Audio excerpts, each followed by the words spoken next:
जब भी हम लोग प्रॉपर्टी को, लैंड एंड बिल्डिंग को सेल कर रहे हैं, तो there are basically two types of capital gains, one is short term and one is long term. अगर आपकी लैंड और बिल्डिंग की holding period is less than 24 months, so उस केस में it will be treated as short term capital. अगर holding period more than 24 months का है तो आपको लॉन्ग टर्म कैपिटल गेन।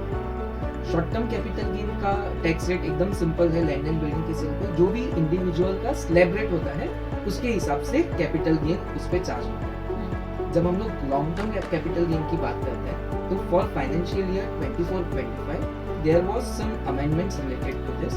उसमें अमेंडमेंट में सबसे पहले ये देखा जाता है कि आपका लैंड और बिल्डिंग 23 जुलाई 2024 के पहले अगर सेल हुआ है तो the tax rate will be 20% with indexation.